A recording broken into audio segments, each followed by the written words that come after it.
Ramoji Group proudly confers the Award of Excellence in Journalism upon Sri Jaydeep Hardikar. Sri Jaydeep Hardikar's journalism stands out for its truth and humanity. For over 25 years, he has travelled across India's heartland, listening, documenting and bringing forward the lives of the unseen and unheard. Through his distinctive storytelling, he has illuminated rural realities, given dignity to struggle and hope. His pen bridges people and policy, empathy and action. An author, chronicler, mentor and above all a humanist, he inspires generations to see journalism as a service. Hello and welcome to ETV Bharat. My name is Nisar Dharma. Today we have with us a very special guest, an author, a researcher, an award-winning journalist, Mr. Jaydeep Hardikar. Welcome, Mr. Jaydeep Hardikar. Thank you, Nisar. Very privileged. It's an honor to be here. I was going through your work and you have extensively reported on rural India, the agrarian distress. You have even written 2 books about it. So usually we see urban journalism and literature is what is, people are attracted to. So extensively reporting on farmers during these times, what drew you towards rural India? Well, when I was doing my journalism in '96, my career had bombed. I mean, I was a cricket player, it had bombed, my dreams lay shattered, I failed in my bachelor's. But you see, my upbringing was in a small city called Chandrapur, where all my classmates and batchmates came from rural and agrarian, very small town background. '96, when I was passing out of my postgraduate degree in journalism, one of my faculty members, who was then the PTI bureau chief, Mr. B. Someshwar Rao, I interned with him. While the rest of the batch was interning with newspapers, I decided to intern with PTI because I felt that I am the only one and he'll give me a lot of opportunities, which he did. And in that 1 month, I think he saw something in me where he felt that there's a particular bent in my mind towards a certain kind of journalism. And so while passing out, he gifted me the book of Sainath, P. Sainath. Oh. Everybody Loves a Good Drought. It was fresh out of the print, fresh from the print, and that day, sitting in a small chai ka adda in Nagpur, I read the entire book. I think I was there for 4, 5, 6 hours. I did not move. I was just 20, and I thought this is something that I think is my calling. I didn't know. I mean, I did not have the tools, and then so that was my first really inspiration. And Rao told me that this is a journalism this is real journalism. This is something that you ought to be doing. And so I started following Sainath's work in the Hindu. But my first editor, late Mr. M. Y. Bodankar, who was also my first mentor and guru, he, in my training period, he basically gave me a tool. He said, always remember, you have to answer this question, fundamental question: journalism for whom and journalism why and for whom you are becoming a journalist. So with this background and kind of my early schooling, etc., I think I felt that these are the stories that I should be doing. And I think 6 months down the line, when my editor started giving me early assignments, in the initial period, Isar, you are all running after bylines. But about a couple of years down the line, when I started reporting on, say, the issue of displacement and their rallies, their protests, I realized that purpose in journalism is far more important than any other. It's just an instrumentality. If you discover your purpose, I think the rest of the things fall in place. I had to work hard on my language because I studied in Marathi. That was my primary language. So English doesn't come naturally to me. It's an alien language. I would say it's an acquired language. So then reading, researching and catching up with issues, I think came. And then later on, it so happened that one fine day when Sainath was touring Nagpur for a talk, I somehow managed to catch up with him. And then things, then he took me under his wings. Basically he was reporting from Andhra Pradesh around 96, 97 when the farm suicides basically started. And I was seeing the same thing in Vidarbha, which is a contiguous cotton region. So I started tracking it with whatever resources or whatever at that point of time, whatever my understanding was, I started to follow that issue and then talk to a multiple level of people, farmers, experts, economists, just to build my understanding of why this is happening. So that is how I began. But my first foray into a serious foray into kind of rural journalism was when I bagged the KK Birla Foundation for Media Fellowship. Yes. That 1 year I traveled across the country non-stop for 12 months by buses, by trains, by whatever vehicle I got. And I was astounded to see what happens to people who are displaced by development project. And if you remember, 1990s was a decade when the issue of displacement, rehabilitation was a very hotly discussed and debated subject. So here I was. So that started my journey, a serious foray into these subjects, and it was not some kind of a romanticism I was following. I still am not in that, ivory palace where I am kind of a, see, rural beat did not exist. It started sort of building. I don't go into the countryside as a niche area. It is 833 million plus people. Exactly. It's very eclectic. It's very vast. Multiple states, languages, etc. Good and bad. It's actually the India there. That you are right. It's the India. So professionally speaking, I did not find any competition in that kind of a beat. If you want to report, say, politics, let's say BJP, I don't think your editor will simply put you. But here was a beat no one was really interested in. So it kind of, although it was, I thought it is something that interests me passionately, but it was also, professionally speaking, nobody really contested that beat. For our viewers, we would like to inform that Jaideep is currently a core member and roving reporter with the People's Archive of Rural India. Jaideep, could you throw some light on what PARI or People's Archive of Rural India is, and what is your role there, and what is the work that it does? PARI is a very ebullient bunch of very young, passionate, committed reporters and editors, completely driven by crowdfunding. It's kind of an alternative media that Sainath envisioned. You see, most of us would crib about our editors. I've worked with 4 different newspapers.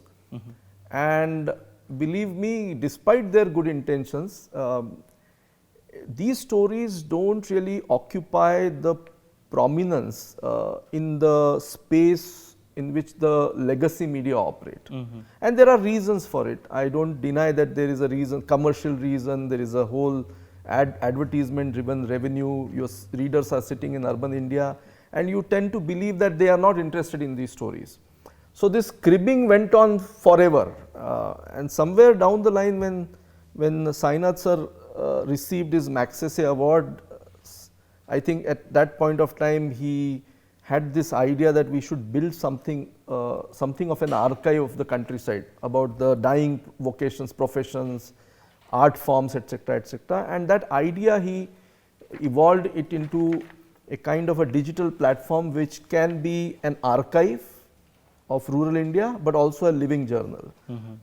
And so from the early phase, from the period of ideation, say way back in 2008-9 to 2014 when PARI was launched, December 20th, 2014, I have been kind of very fortunate to be part of that journey, where we believe that tomorrow's media has to reclaim its preeminent work, not just to inform people, but also to educate. The education part is equally important.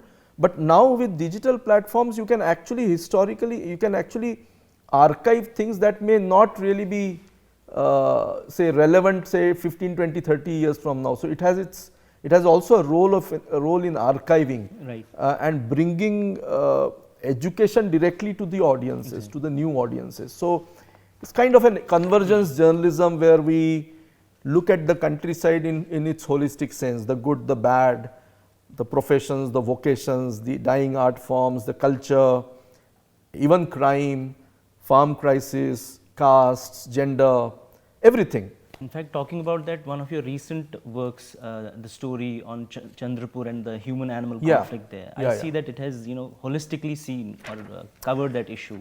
Yeah, look, one of the things I am interested in now, see, I'm 50, will be turning about 30 in journalism. Question is, how do we use limited resources? I am independent journalist with People's Archive of Rural India. That's where my major journalism goes. But I also write columns and other stories from commissioned, editors who commission me. But look, the idea is to use the limited resources in optimal way.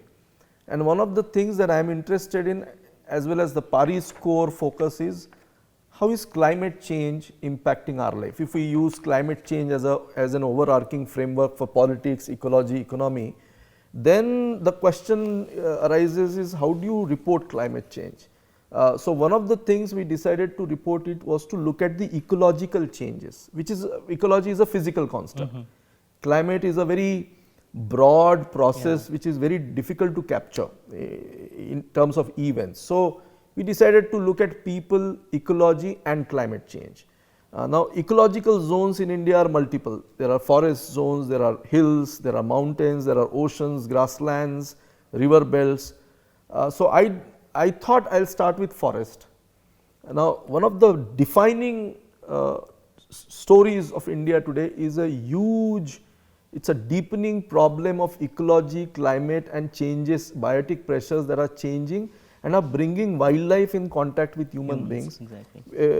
So my frame there is to look at how is it impacting farming, because farming itself is in a crisis. Now this is a new headache. So that's how I began with Tadoba, and eventually gradually I will fan out in different parts of the country. I started with Tadoba because I understand that region, but I am also trying to study, say, central India, how does the landscape change, northern India. So while I am reporting on this, I am trying to research and study more and more about the north, east, west, south, because this crisis has multiple angles and multiple dimensions. Yeah.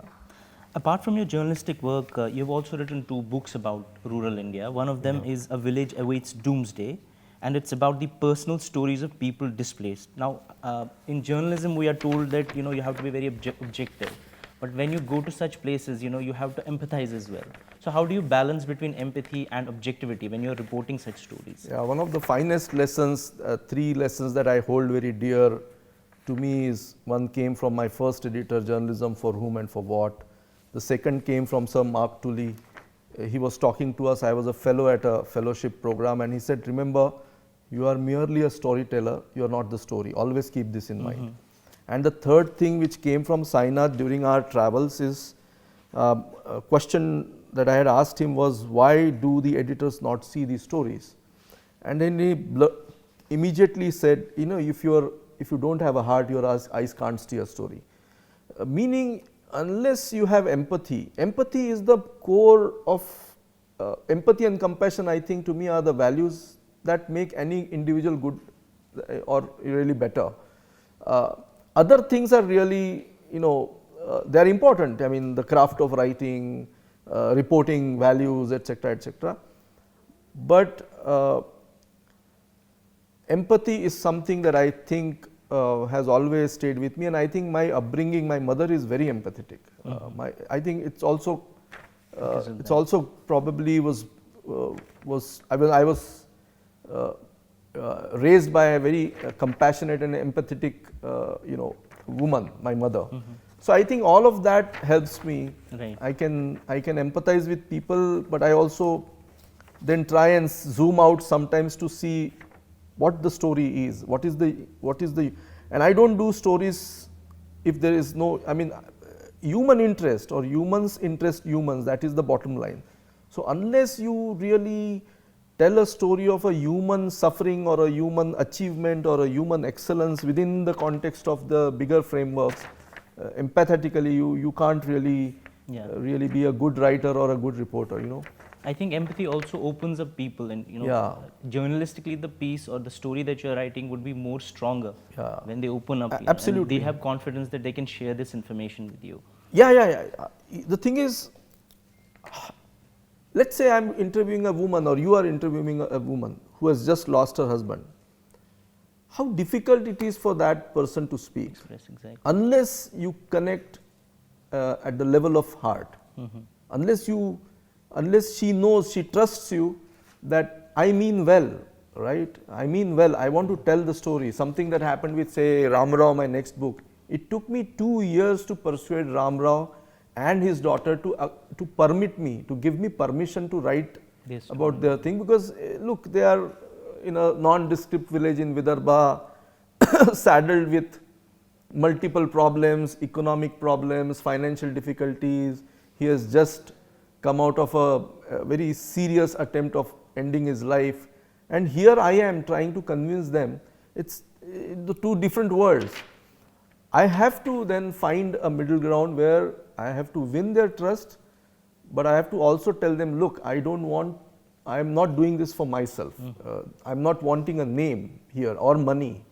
This story is important because the world needs to understand a daily life. Stories are important. If you, let's say if you are a development junkie, unless you understand the other side of development, how are you going to come to a middle ground? A middle ground where you say, okay, I don't want this development if it is trampling millions of people. I might take that value position. Right. But if I am not telling that story, it's all hunky dory. It's that beautiful India. Society is not always just beautiful. It has also got grey shades and dark shades. We got to tell those stories as well. Sir, as reporters, we know that we have to approach a story a certain way, but you have also been a writer. You have written books. I'm trying to be a writer. So how different is the storytelling, between a book and writing a news report, for instance, or even, a long form piece? How different is writing a book? I think a book or a long form story doesn't need merely the 5 W's and 4 W's and 1 H. A narrative writing or a book which I am really fascinated by, and I am really trying to learn that craft more and more, and I think that is my attempt going further, is to tell a story through scenes and sequences. And in non-fiction, it means a lot of careful observation. You can't really deviate from it, you cannot fictionalize things. Exactly. You have to write what is unfolding, which means that you have to try and understand the trajectory and be with the story for a very long duration. So here character does something. It's a typical story of a film. There's a character, something happens to that character, there's a complication, and something happens. Either it is a complete resolution, denouement, or like in Ram Rao, I had no conclusion because it's not a fiction. So one day I asked him, do you think you will be able to repay your loans ever? His answer became the end, where he said that, look, old loans will go away, new will come back. Probably I will die in the loans. Now the thing is, it's an inconclusive conclusion, but there is still some answer to that. So in non-fiction, where you use these skills and use the craft of screenplay or a typical literary storytelling to amplify a particular journey or a particular story that is unfolding before you. So in that sense, it is vastly different. Therefore, not every journalistic piece can be a story. It needs any good non-fiction long form thing needs a narrative. It needs all those characters and it needs a journey. So you have to choose, okay, this is what has an actionable thing, because narratives are usually about action or non-action, something happens. So I think in that sense it differs from a typical 1000-word piece. I was bored of that. I mean, this is what he said, she said, and I thought I need to go beyond this, and it's a new genre of slow journalism. Someone, if you're not following, follow a superb journalist called Paul Salopek. He's an American journalist right now tracing the journey of the early humans. Its project is called Out of Eden. totally flabbergasted by his style of journalism, which he calls slow journalism. Sainath uses a word explanatory form of journalism, or we investigate human life, which means that you have to slow down, understand the context and go beyond news and explain what really this means. That is where I think future of digital journalism lies. Exactly. Regional journalism, I understand it's not as strong as it should be in India. How it covers, we mostly have a person from a distant corner covering, an urban life or an incident at some other place. But however much it is happening, the regional journalism, do you think it has some role, or it is shaping conversations around national policy, or especially policies which are related to rural life? If you look at Indian media, it is pretty much, the national media today is basically the media that is in the 4 metropolitan cities and 2 other wannabe metros. But India is such a vast country, from J&K down south up to Kanyakumari, and from east, northeast to say western coast. I can count at least 30-40 major regions that don't feature in any day's story. We've just had Bihar elections. We know of the regions and the political turnouts and the final tally, but do we read stories from Seemanchal? We don't. Do we read stories from northern Karnataka or Hyderabad, Karnataka? We don't. Do we read stories from Marathwada regularly? We don't. Do we read stories from Rayalaseema? We don't. Are there reporters? Yes, there are reporters, but those are beat reporters or the. So I think regional journalism or regions and reporting of the regions is national media, has to be a national media, something that at pari within our limited resources, we are pretty much national. We report on probably every single agroecological zone in the country. We have some 128. If we look at subcategories, total 128, 150 agroecological zone, we try to report from every zone. So in that sense, I am a regional, I don't count myself as a metro reporter. By choice, I stayed in Nagpur because I am closer to the stories. If you draw 400 kilometers of periphery around me, like circumference around me, I can reach Odisha, Madhya Pradesh, Chhattisgarh, I can reach up to Gujarat, Telangana. So all this region is highly underreported. It's a territory full of tribal life, full of climate issues, forest issues, agrarian distress. It's very, very diverse. So I am not a subaltern voice. I come from a very privileged background from the caste and perspective. But my voice is important because my view is a worm's eye view. It's not a, I don't see India from Delhi or Bombay. I look at India from Nagpur or from the small places and then see how is India shaping up. And if you look at past 20 years of India, all the major stories are happening in the hinterland and heartlands of the country, whether it is cricket, whether it is farm crisis, cultural, Olympic, our new Olympians, politics. Every single major story of the country is happening in hinterland and heartlands, and we are not there. I thought it's a great advantage that I am in a small town. I can navigate, I can reach a story faster, I can be in touch with people. And in that sense, I think we now need a media where we have impeccably trained local people who can tell local stories in a global context, not even national, in a global context. But I think our mainstream media is yet to acknowledge that and yet to come to terms with that. Understand. So can you share an incident or an experience of yours, probably from the previous years, which profoundly impacted your perspective on rural distress? And then there are countless things. I mean, one incident that stays with you. Well, I think it came. The related thing. I think it came from a woman, young girl, actually 23, 24, with 2 children, really young kids, just a 6-month-old baby and a 3-year-old daughter in my region. I was interviewing her and she was crying because her husband had just died by suicide, and she said, look, I can't commit suicide, I can't die because my children are too young and this society will not allow me to live. I have to make sure that these children grow at least up to 18 years. After that I can die peacefully. But it will take 15, 20 years for them to grow and take reins. So I have to live for them. Be there for them. And the society will not allow me to live peacefully till these years, right? So the thing is, agrarian distress is not just economic issues. There are multiple structural spirals that kind of animate or that kind of inform the life. It's not just some kind of nondescript individual, unnamed individual dying.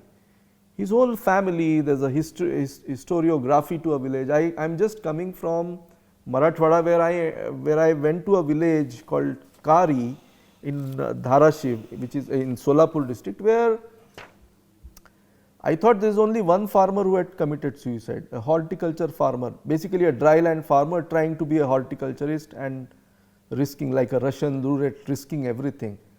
It turns out that in the last 24 months in the same village, there have been 30 suicides. Why is it driving? What is it driving? So I think I'll need to go back to that village again and again, because in the first or the second trip people don't talk. But the question is why? And why is the rest of the village not really bothered about it? Now the thing is, in the same village where I was talking to the woman, there was a young boy. He said, "You are the first person to come," and I said, "Why do you think? Your voices are not heard?" He says, "No. We have a voice. It's the question is we can speak. We want to talk. Question is, are there people to listen?" He explained it in Marathi. His rough translation was that we are not voiceless. We have voice. Question is, are you ready to listen to us? So I think journalism, to me, that profoundly changed me as a journalist also, that our job also is to listen. Exactly. I think it makes you more humble, it gets you the story, and then you tell those stories in the most empathetic fashion as much as you can, whatever your craft is like. Right. So I am trying to better the craft, because in today's cacophonic world of social media, my stories don't stand that much a chance to be read. So the thing is, how do you compete with a world wide web where millions of lots of information and content is available at your minute-to-minute updates that True, cycle yeah. there. While you have explored themes of migration, inequality, and resilience, which one of these three do you think is feels most urgent? I think among these three? they're all interlinked, sir, because climate in Marathwada, for instance, Marathwada migration has a link with climate or climatic aberrations or climate change. Now it has also got a link with inequality. The process is driven by these gigantic new tariff war, for instance. Trump has imposed tariffs. There is a war going on between the world's most developed countries. How does it impact a small soybean farmer in Latur? Right. So he is facing a downward spiral in prices. Prices are not going up. Then this year has been the most incessant rainfall year. He has lost his crop. So there is climate impacting him, and there is a market which is now influenced by domestic and international prices. And here is a guy sitting there who has no comprehension of both the processes. So we got to somehow explain it to both the policy makers and those who are kind of suffering the malaise of the distress. So I think there is no you cannot pinpoint one particular issue. I think they are all interlinked: climate, distress, even good innovative practices or people coming together to respond to that. I also see that happening. So all that I think is interlinked and therefore very complex. We got to understand that the complexity of the issue makes the storytelling that much more difficult, but also more profoundly educational. Right. Talking of innovation, we are, there's an AI boom these days, and there are AI-driven agricultural practices like modified seeds, genetically modified seeds. What's your viewpoint on it? See, I'll quote Professor M.S. Swaminathan, the preeminent scientist of India, who says that technology is class agnostic. It has its implications. The question is, do we use appropriate technology? I believe that AI or a new technology cannot be an answer. It's not a one fit all solutions or a one pill that can resolve all the issues. If the technology or is not appropriate, let's say AI, you are driving AI in a region which doesn't have basic internet adaptability or basic internet coverage, I doubt whether it will impact. So, but it might, AI and digital innovations in land and agriculture will lead to digital inequality. There will be farmers, just as we saw in Green Revolution. You had a set of farmers who were benefited by Green Revolution before they began to erode, their soils began to erode. But there was also a vast amount of lands which remained rain fed and could not really economically flourish in that period of 70s and 80s. But same thing might happen in the countryside today, where digital connectivity might lead to better information system or supply chains rather than those areas and those people who have no education in that thing. So, I can see that digital divide will be a new factor in the next 2-3 years itself. It already is, but it's going to accentuate, it's going to sort of accelerate that division, that divide. Adding to that, if I ask, how do you see rural India evolving in the next, let's say, 1 decade? If the business as usual, it continues, I'm seeing massive out migration from many regions. I don't see people, particularly young people, wanting to stick to the countryside. So, there will be regions which will be draining. I don't see, unless rural India does well ecologically, economically, I don't see India prospering to a level. I think it will be a very skewed growth, as it already is. If the average annual income of a farmer is, say, some 20,000-30,000 rupees, I can't foresee a country which will be a developed country in the next 50 years. So, we have to start thinking about collectively of what all is needed. We need a one generational change, because every time you go into a village, you don't see young people. There is a social malaise now. All this crisis 30 years down the line, it's been 30 years that we have seen the countryside in stagflation, particularly in the rain fed and smallholder farmer agriculture. Now their children are not able to marry. Young boys, I see this into a major social crisis in 5 years' time. Young men unable to find brides for themselves, even from the landed upper caste backgrounds in the countryside. There are hundreds and hundreds of people who are unmarried at 35, 36. In the countryside, usually the marriage age is 23, 24, 27 for boys. It's not happening. It's snowballing into a social problem now. And we need more reporters, we need careful policy, no sudden shocks in terms of what kind of policy the government suddenly changes. I can think of demonetization, it wrecked the countryside, or Trump's tariffs wrecking the countryside. We need long-term policy stability and states' involvement beyond the doles, 1500 rupees de diya, 2000 rupees de diya. It's easier it gets you political capital, but it ruins the long-term reconstruction of the countryside. That is what I think. Right. So, being a seasoned journalist who has covered rural India, what advice would you give to young journalists who want to enter this, rural reporting? See, rural reporting is a laborious but highly educational thing. welcome students. These days I go and teach at a private university. I teach a course leveraging from my field work, and I tell them you have to have your field. Unless a journalist sticks to his field, how will you grow as a reporter or a citizen, or how would you educate yourself? Even if you are reporting say crime, get the human stories beyond those criminal things. So for the rural reporters, I think this may come more naturally to people who are in smaller towns or in the smaller district areas. Right. I think they can look at reporting the rural as a serious beat, because here you can report economy, politics, culture, process, art, many things can be reported in the countryside. You just have to pick your choice, your area of interest, and then explore. I think there will be less competition.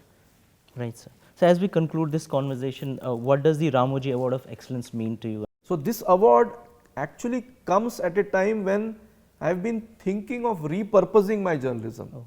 In terms of like, okay, I have done this. Maybe if I am fit and I want to be reporting, what are the priority areas that I should be focusing on? So there has been a lot of thinking going on, but a lot of lack of motivation or lack of, I don't know what should I have been pretty low. So this comes out of the blue, and I have no words to express my sort of deep gratitude to the jury, to the group. It means a lot, and I think it's sort of it has come at a time when it's kind of it is stamped that okay, whatever I have been doing, somebody is tracking. It doesn't really. So that motivation or that boost or that moral support will go a very long way. So I am deeply indebted to the Ramoji Group, and I would like to also mention that it is in the legacy of a person who created regional journalism. Exactly. That makes me all the more happy, because my argument has been, Delhi is not India. India is slightly bigger than Lutyens, right? There are variations in regional journalism. That is what makes journalism thrive. Language journalism has to thrive. English has to thrive, and it comes in the memory of late Sri Ramoji Rao, who I think probably among the pioneers of regional journalism, that to regional television journalism, also print. That makes me very happy. So that's it. I think this award it's going to stay with me for a very long time. Congratulations. And I am very proud of it. Yeah, congratulations. We are also proud of having you here. Thank you for speaking to us. Thanks. Thank you, Jaideep. Thank you very much. Very honored to be here.